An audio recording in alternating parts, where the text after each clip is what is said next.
जय श्रीमन नारायण। आइए सुनते हैं बृहस्पतिवार की व्रत कथा। प्राचीन समय की बात है। भारत में एक राजा राज्य करता था। वह बड़ा ही प्रतापी व दानी था।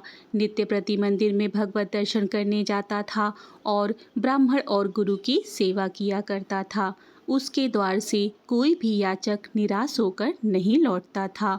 वह प्रत्येक गुरुवार को व्रत रखता एवं पूजा करता था। हर दिन गरीबों की सहायता करता था, परंतु यह सब बातें उसकी रानी को अच्छी नहीं लगती थी। वह ना ही व्रत करती और ना ही किसी को भी एक भी पैसा दान में देती थी। वह राजा से भी ऐसा करने को मना किया करती थी। एक समय की बात है, राजा शिकार खेलने वन को चले गए। घर पर रानी और दासी थी। उसी समय गुरु बृहस्पति साधु का रूप धारण कर राजा के दरवाजे पर भिक्षा मांगने आए। साधु ने रानी से भिक्षा मांगी तो वह कहने लगी, हे साधु महाराज, मैं इस दान पुण्य से तो तंग आ गई हूँ। इस कार्य के लिए तो मेरे पति देव ही बहुत हैं। आप ऐसी कृपा करें कि सारा धन नष्ट हो जाए और मैं आराम से रह सकूं। साधु रूपी बृहस्पति देव ने कहा, हे देवी, तुम बड़ी विचित्र हो। संतान और धन से कोई दुखी नहीं होता है, इसको तो सभी चाहते हैं। पापी भी पुत्र और धन की इच्छा करता है। अगर तुम्हारे पास धन अधिक है तो भूखे मनुष्यों को भोजन कराओ, प्याऊ लगवाओ, ब्राह्मणों को दान दो, धर्मशालाएं बनवाओ, कुआं, तालाब, बावड़ी, बाग बगीचे आदि का निर्माण कराओ तथा निर्धनों की कुंवारी कन्याओं का विवाह कराओ। साथ ही यज्ञ आदि करो। इस प्रकार से कर्मों से आपके कुल का और आपका नाम परलोक में सार्थक होगा एवं स्वर्ग की प्राप्ति होगी। परंतु रानी साधु की इन बातों से खुश नहीं हुई। उसने कहा, हे साधु महाराज, मुझे ऐसे धन की आवश्यकता नहीं है जिसको मैं अन्य लोगों को दान दे दूं तथा जिसको रखने और संभालने में ही मेरा सारा समय नष्ट हो जाए। साधु ने कहा, हे देवी, यदि तुम्हारी ऐसी ही इच्छा है तो मैं तुम्हें जैसा बताता हूँ तुम वैसा ही करना। बृहस्पतिवार के दिन घर को गोबर से लीपना, अपने केशों को पीली मिट्टी से धोना, केशों को धोते समय स्नान करना, राजा से कहना कि हजामत करवाए, भोजन में मांस मदिरा खाना, कपड़ा धोबी के यहाँ धुलने देना। इस प्रकार 7 बृहस्पतिवार करने से तुम्हारा धन नष्ट हो जाएगा। यह कहकर साधु महाराज रूपी बृहस्पति देव अंतर ध्यान हो गए।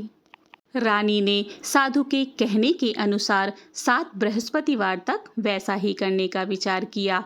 साधु के बताए अनुसार कार्य करते हुए केवल 3 बृहस्पतिवार ही बीते थे कि उसकी समस्त धन संपत्ति नष्ट हो गई। भोजन के लिए दोनों समय परिवार तरसने लगा तथा सांसारिक भोगों से भी दुखी रहने लगा।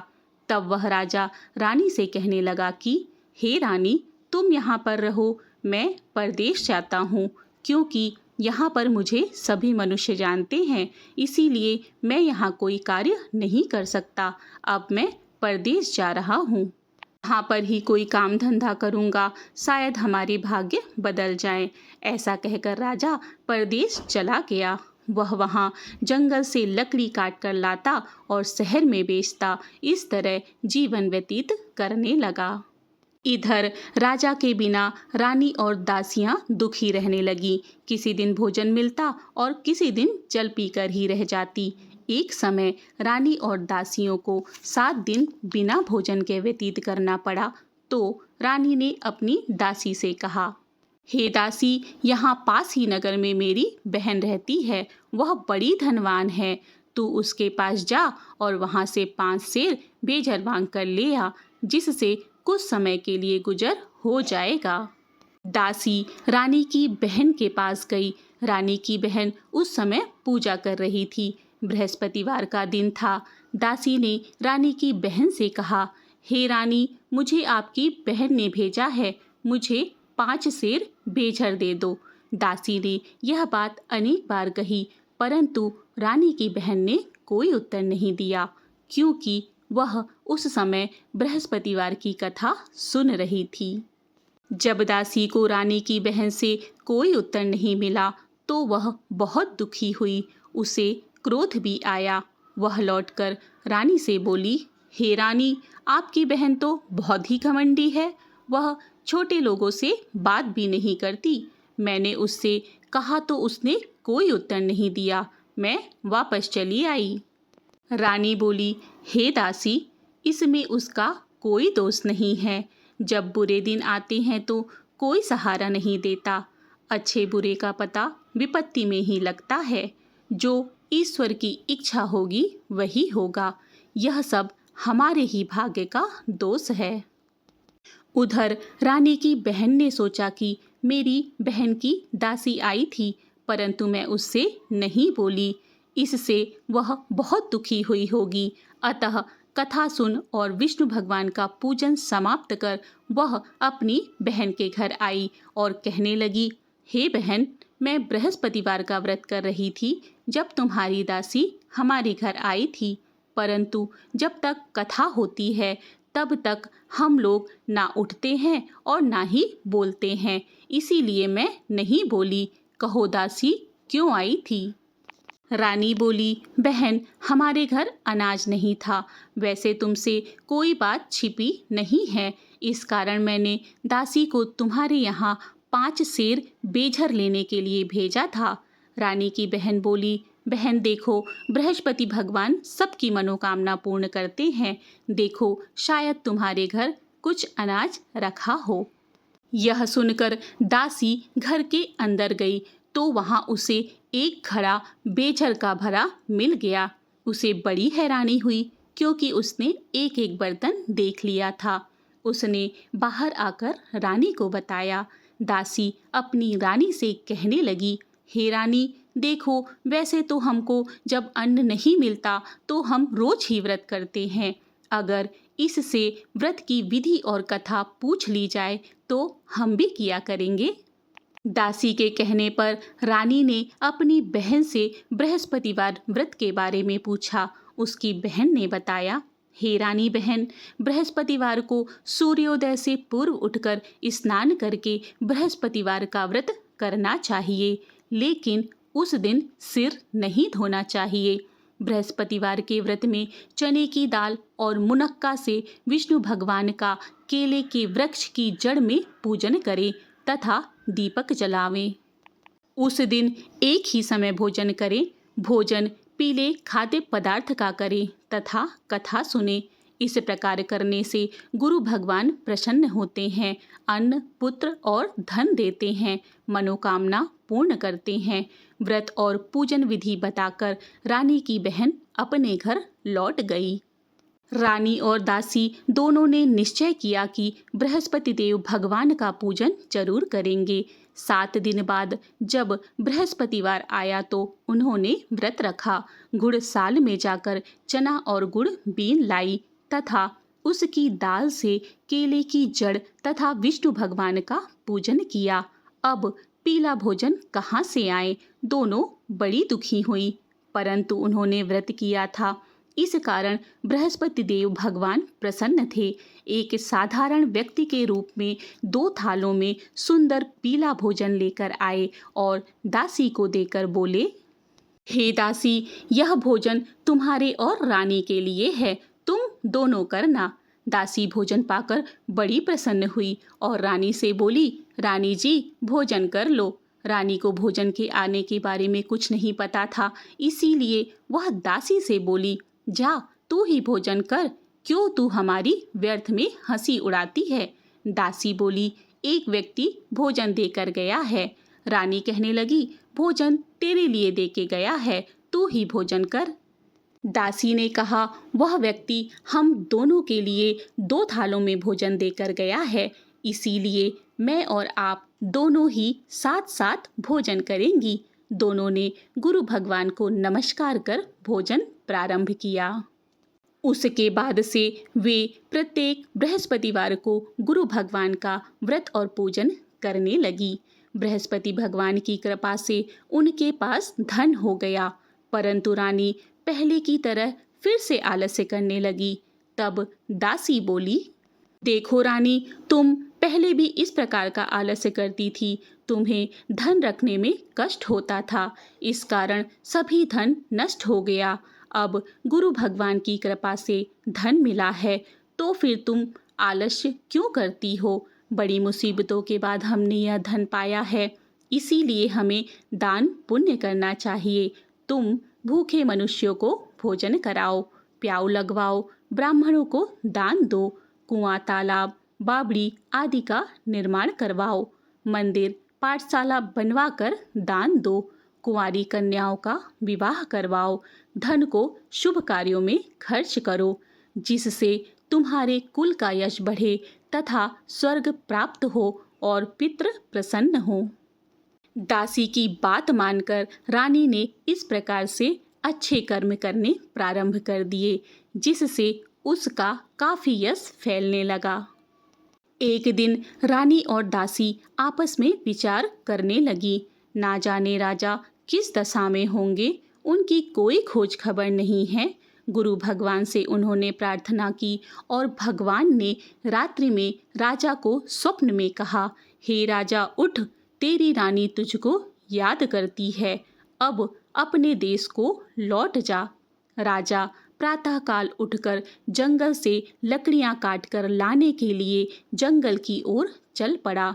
जंगल से गुजरते हुए वह सोचने लगा कि रानी की गलती की वजह से उसे कितने दुख भोगने पड़े। राजपाट छोड़कर जंगल में आकर रहना पड़ा। जंगल से लकड़ियां काटकर उन्हें बेचकर गुजारा करना पड़ा। उसी समय जंगल में बृहस्पति देव एक साधु का रूप धारण कर आए और राजा के पास आकर बोले, हे लकड़हारे, तुम इस सुनसान जंगल में किस चिंता में बैठे हो, मुझे बतलाओ। यह सुन राजा के नेत्रों में जल भर आया और साधु की वंदना कर बोला, हे प्रभु, आप तो सब कुछ जानने वाले हैं। इतना कहकर राजा ने साधु को अपनी संपूर्ण कहानी सुना दी। महात्मा दयालु होते हैं। वे राजा से बोले, हे राजा, तुम्हारी पत्नी ने बृहस्पति देव के प्रति अपराध किया था, जिसके कारण तुम्हारी यह दशा हुई। अब तुम किसी प्रकार की चिंता मत करो, भगवान तुम्हें पहले से अधिक धन देंगे। देखो, तुम्हारी पत्नी ने बृहस्पतिवार का व्रत करना प्रारंभ कर दिया है। अब तुम भी बृहस्पतिवार का व्रत करके चने की दाल व गुड़ जल के लोटे में डालकर केले का पूजन करो। फिर कथा कहो या सुनो, भगवान तुम्हारी सब मनोकामना पूर्ण करेंगे। साधु को प्रसन्न देखकर राजा बोला, हे प्रभु, मुझे लकड़ी बेचकर इतना पैसा भी नहीं बचता जिससे भोजन करने के उपरांत मैं कुछ बचा सकूं। मैंने रात्रि में अपनी रानी को व्याकुल देखा है। मेरे पास कोई साधन नहीं है जिससे उसका समाचार मैं जान सकूं। फिर मैं बृहस्पति देव की क्या कहानी कहूं, मुझे तो कुछ मालूम भी नहीं है। साधु ने कहा, हे राजा, तुम किसी बात की चिंता मत करो। बृहस्पतिवार के दिन तुम रोजाना की तरह लकड़ियां लेकर शहर में जाओ। तुम्हें रोज से 2 गुना धन प्राप्त होगा, जिससे तुम भली भांति भोजन कर लोगे तथा बृहस्पति देव की पूजा का सामान भी आ जाएगा। साधु देव ने बृहस्पति देव की कथा कही। प्राचीन समय में एक बहुत ही निर्धन ब्राह्मण था। उसके कोई संतान नहीं थी। वह नित्य पूजा पाठ करता, परंतु उसकी स्त्री बहुत ही मलिनता के साथ रहती थी। वह ना ही स्नान करती और ना किसी देवता की पूजा करती। प्रातःकाल उठते ही सर्वप्रथम भोजन करती, बाद में कोई और अन्य कार्य करती। ब्राह्मण देवता बहुत दुखी रहते थे। पत्नी को बहुत समझाते, किंतु कोई परिणाम नहीं निकलता। भगवान की कृपा से ब्राह्मण की स्त्री के कन्या उत्पन्न हुई। वह कन्या अपने पिता के घर में बड़ी होने लगी। वह बालिका प्रातः स्नान करके भगवान विष्णु का जप करती। वह बचपन से ही बृहस्पतिवार का व्रत भी करने लगी। पूजा पाठ समाप्त कर स्कूल जाती तो अपनी मुट्ठी में जौ भर कर ले जाती और पाठशाला जाने के मार्ग में डालती जाती। वही जौ स्वर्ण के हो जाते तो लौटते समय उनको बीनकर घर ले आती। एक दिन बालिका सूप में सोने के जौ को फटक कर साफ कर रही थी। तभी उसकी माँ ने देख लिया और कहा, हे बेटी, सोने के जौ को फटकने के लिए सोने का सूप होना चाहिए। दूसरे दिन गुरुवार था। इस कन्या ने व्रत रखा और बृहस्पति देव से प्रार्थना करके कहा, हे प्रभु, यदि मैंने सच्चे मन से आपकी पूजा की हो तो मुझे सोने का सूप दे दो। बृहस्पति देव ने उसकी प्रार्थना स्वीकार कर ली। रोजाना की तरह वह कन्या जौ फैलाती हुई स्कूल चली गई। स्कूल से लौटकर जब वह जौ बीन रही थी तो बृहस्पति देव की कृपा से उसे सोने का सूप मिला। उसे वह घर ले आई और उसमें जौ साफ करने लगी, परंतु उसकी माँ का वही ढंग रहा। एक दिन की बात है, वह कन्या सोने के सूप में जौ को साफ कर रही थी। उस समय उस नगर का राजकुमार वहां से होकर निकला। इस कन्या के रूप और सोने के सूप में जौ को साफ करते देखकर वह उस कन्या पर मोहित हो गया। राजमहल आकर राजकुमार ने भोजन तथा जल त्याग कर उदास होकर लेट गया। राजा को जब राजकुमार द्वारा अन्न जल त्यागने का समाचार ज्ञात हुआ तो अपने मंत्रियों के साथ वह अपने पुत्र के पास गए और बोले, हे बेटा, तुम्हें किस बात का कष्ट है? किसी ने अपमान किया है अथवा कोई कारण है? मुझे बतलाओ, मैं वही करूँगा जिससे तुम्हें प्रसन्नता हो। राजकुमार ने अपने पिता की बातें सुनी। वह बोला, हे पिताजी, आपकी कृपा से मुझे किसी बात का दुख नहीं है। किसी ने मेरा अपमान नहीं किया है, परंतु मैं उस लड़की के साथ विवाह करना चाहता हूँ जो सोने के सूप में जौ को साफ कर रही थी। यह सुन राजा आश्चर्य में पड़ गया और बोला, हे बेटा, इस तरह की कन्या का पता तुम ही लगाओ, मैं उसके साथ तुम्हारा विवाह अवश्य ही करवा दूंगा। राजकुमार ने राजा को उस लड़की के घर का पता बतलाया। मंत्री उस लड़की के घर गया और राजा का आदेश ब्राह्मण को सुनाया। कुछ दिन के बाद ब्राह्मण की कन्या का विवाह राजकुमार के साथ संपन्न हो गया। कन्या के घर से जाते ही उस ब्राह्मण देवता के घर में पहले की भांति गरीबी का निवास हो गया। अब भोजन के लिए भी अन्न बड़ी मुश्किल से मिलता। एक दिन दुखी होकर ब्राह्मण अपनी पुत्री से मिलने गया। बेटी ने पिता की दुखी अवस्था को देखा और माँ का समाचार पूछा। ब्राह्मण ने सभी हाल कहा। कन्या ने बहुत सा धन देकर पिता को विदा किया। इस तरह ब्राह्मण का कुछ समय सुखपूर्वक व्यतीत हुआ, लेकिन कुछ दिन के बाद फिर वही हाल हो गया। ब्राह्मण फिर अपनी कन्या के यहाँ गया और सभी हाल कहा तो पुत्री बोली, हे पिताजी, आप माताजी को यहाँ लिवा लाओ, मैं उन्हें विधि बता दूंगी जिससे गरीबी दूर हो जाएगी। ब्राह्मण देवता अपनी स्त्री को साथ लेकर अपनी पुत्री के पास राजमहल पहुँचे तो पुत्री अपनी माँ को समझाने लगी, हे माँ, तुम प्रातःकाल उठकर प्रथम स्नान आदि करके विष्णु भगवान का पूजन करो तो सब दरिद्रता दूर हो जाएगी। परंतु उसकी माँ ने उसकी एक बात नहीं मानी। वह प्रातःकाल उठकर अपनी पुत्री का बचा जूठन खा लेती थी। एक दिन उसकी पुत्री को बहुत गुस्सा आया। उसने एक रात कोठरी से सारा सामान निकाल दिया और अपनी माँ को उसमें बंद कर दिया। प्रातः उसमें से उन्हें निकाला तथा स्नान आदि करा के पूजा पाठ करवाया तो उसकी माँ की बुद्धि ठीक हो गई। इसके बाद वह नियम से पूजा पाठ करती और प्रत्येक बृहस्पतिवार को व्रत रखने लगी। इस व्रत के प्रभाव से उसकी माँ भी बहुत धनवान हो गई और बृहस्पति देवता के प्रभाव से स्वर्ग को गई। वह ब्राह्मण भी सुखपूर्वक इस लोक को सुख भोग कर स्वर्ग को प्राप्त हुआ। इस तरह कहानी कहकर साधु देवता वहाँ से लोप हो गए। धीरे धीरे समय व्यतीत होने पर फिर बृहस्पतिवार का दिन आया। राजा जंगल से लकड़ी काटकर किसी शहर में बेचने गया। उसे उस दिन और दिनों से अधिक धन मिला। राजा ने चना गुड़ आदि लाकर बृहस्पतिवार का व्रत किया। उस दिन से उसके सभी क्लेश दूर हो गए। परंतु जब अगला गुरुवार का दिन आया तो वह बृहस्पतिवार का व्रत करना भूल गया। इस कारण बृहस्पति भगवान नाराज हो गए।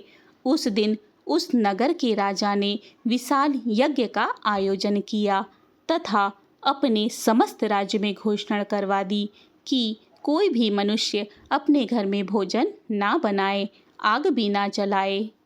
सभी लोग हमारे यहाँ भोजन करने आवे। इस आज्ञा को जो ना मानेगा उसको फांसी की सजा दी जाएगी।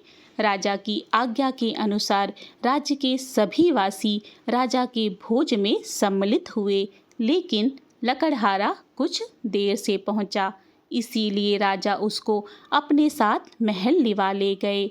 जब राजा लकड़हारे को भोजन करा रहे थे तो रानी की दृष्टि उस खूंटी पर पड़ी जिस पर उसका हार लटका हुआ था। उसे हार खूंटी पर लटका दिखाई नहीं दिया।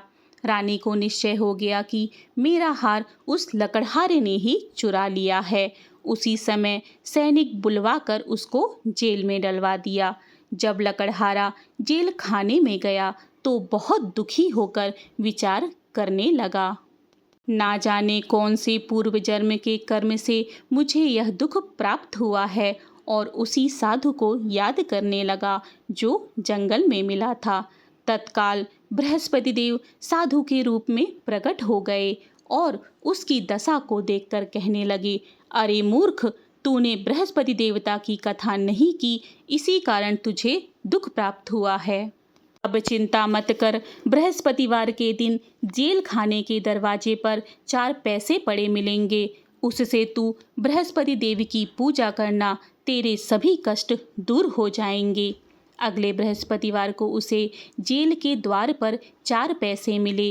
राजा ने पूजा का सामान मंगवाकर कथा कही और प्रसाद बांटा। उसी रात्रि को बृहस्पति देव ने उस नगर के राजा के स्वप्न में कहा, हे राजा, तूने जिस आदमी को जेल खाने में बंद किया है वह निर्दोष है, वह राजा है, उसे छोड़ देना। रानी का हार उसी खूंटी पर लटका हुआ है। अगर तू ऐसा नहीं करेगा तो मैं तेरे राज्य को नष्ट कर दूंगा। राजा प्रातःकाल उठा और खूंटी पर हार टंगा देखकर लकड़हारे को बुलाकर क्षमा मांगी तथा राजा के योग्य सुंदर वस्त्र आभूषण भेंट करके उसे विदा किया। गुरुदेव की आज्ञा के अनुसार राजा अपने नगर को चल दिया। राजा जब नगर के निकट पहुंचा तो उसे बहुत आश्चर्य हुआ। नगर में पहले से अधिक बाग, तालाब, कुएं और बहुत सी धर्मशालाएं, मंदिर आदि बने हुए थे। राजा ने पूछा, यह किसका बाग और धर्मशाला है?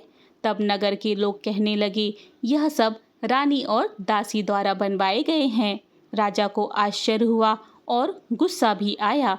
जब रानी ने खबर सुनी कि राजा आ रहे हैं तो उसने अपनी दासी से कहा, हे दासी, देख, राजा हमको कितनी बुरी हालत में छोड़कर गए थे। वह हमारी ऐसी हालत देखकर लौट ना जाए, इसीलिए तू दरवाजे पर खड़ी हो जा। रानी की आज्ञा के अनुसार दासी दरवाजे पर खड़ी हो गई। जब राजा आए तो उन्हें अपने साथ महल लिवा ले गई। तब राजा ने क्रोध करके अपनी तलवार निकाली और पूछने लगा, बताओ, तुम्हें यह धन कैसे प्राप्त हुआ है? तब रानी ने बताया, हमें यह सब धन बृहस्पति देवता के व्रत के प्रभाव से प्राप्त हुआ है।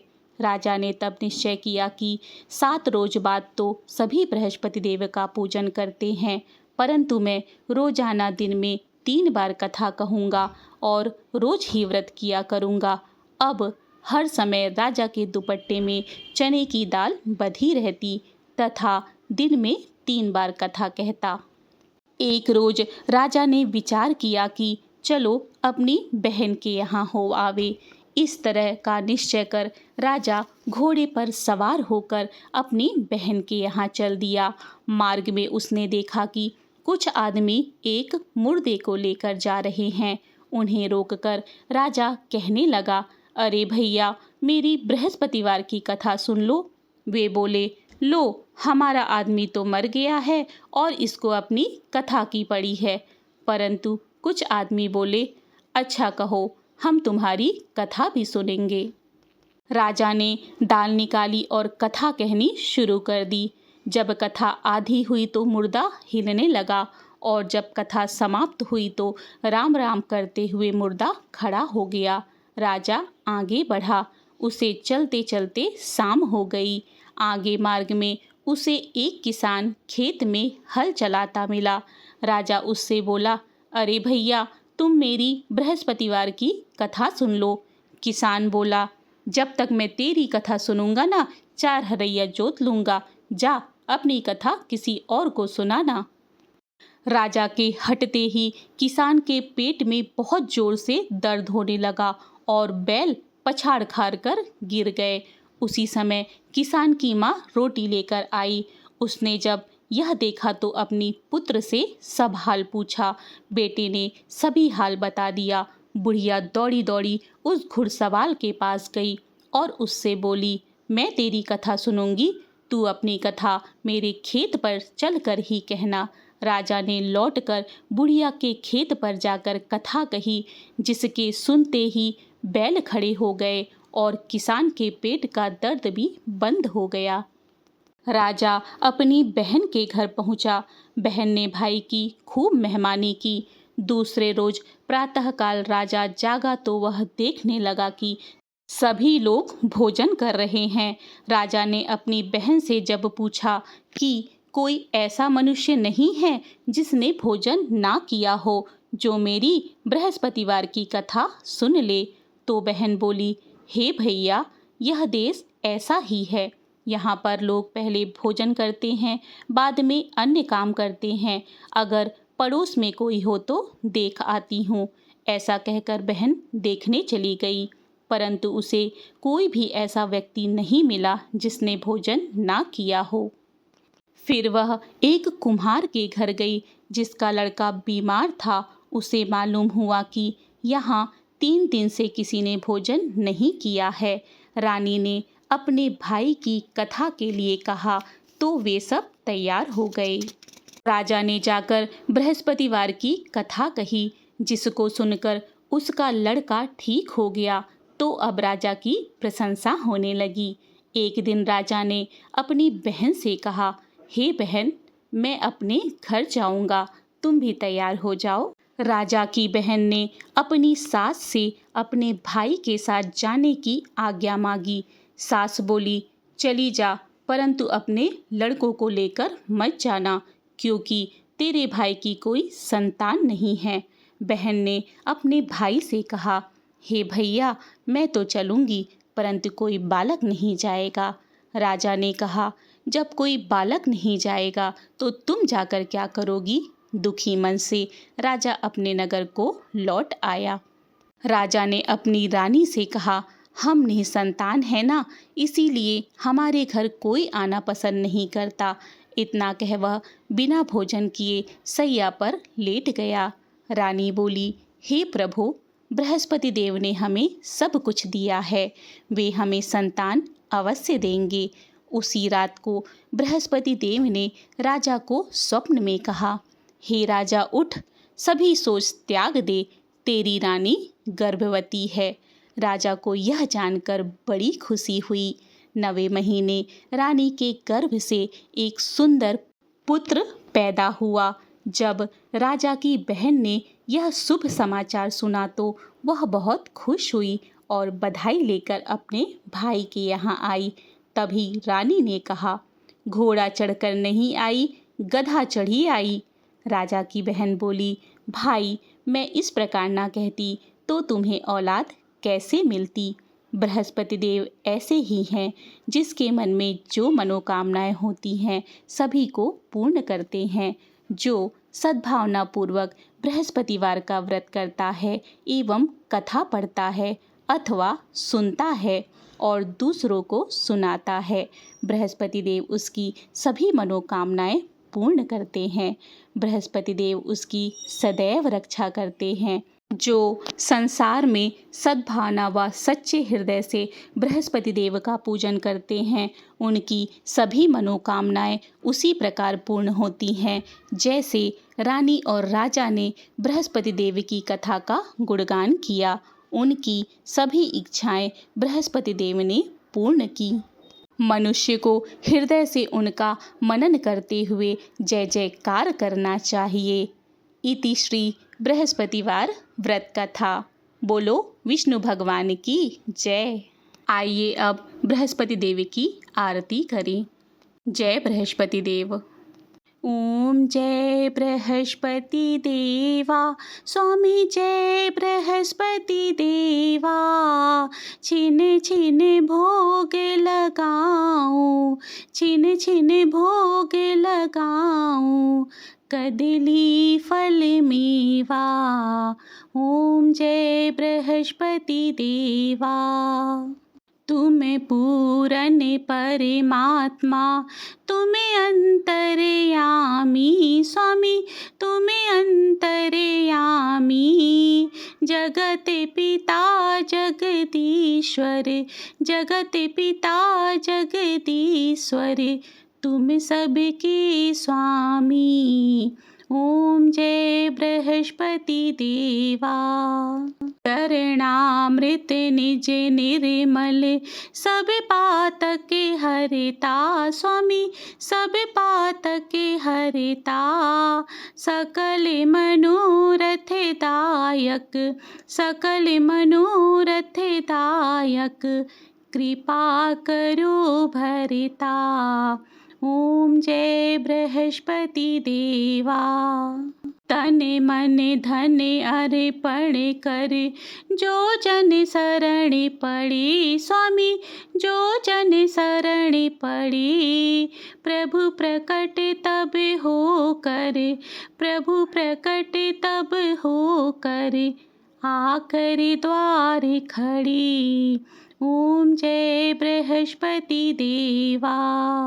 दीन दयाल दयानिधि, भक्तन हितकारी, स्वामी भक्तन हितकारी। पाप दोष सब हरता, पाप दोष सब हरता, भव बंधन हारी। ओम जय बृहस्पति देवा। सकल मनोरथ दायक, सब संशय हारी, स्वामी सब संशय हारी। विषय विकार मिटाओ, विषय विकार मिटाओ, संतन सुखकारी। ओम जय बृहस्पति देवा। जो कोई आरती तेरी प्रेम सहित गावे, स्वामी भाव सहित गावे। ज्येष्ठानंद आनंद कर, ज्येष्ठानंद आनंद कर, सो निश्चय पावे। ओम जय बृहस्पति देवा। ओम जय बृहस्पति देवा, स्वामी जय बृहस्पति देवा। छिन छिन भोग लगाऊं, छिन छिन भोग लगाऊं, कदली फल मेवा। ओम जय बृहस्पति देवा। बोलो बृहस्पति देव की जय। इस तरह से बृहस्पति देवी की कथा एवं आरती संपन्न होती है। यदि आप सभी को आज की कथा अच्छी लगी है तो वीडियो को लाइक, सब्सक्राइब और शेयर जरूर करें। मिलते हैं अगली धार्मिक जानकारी के साथ। जय श्री कृष्ण। राधे राधे।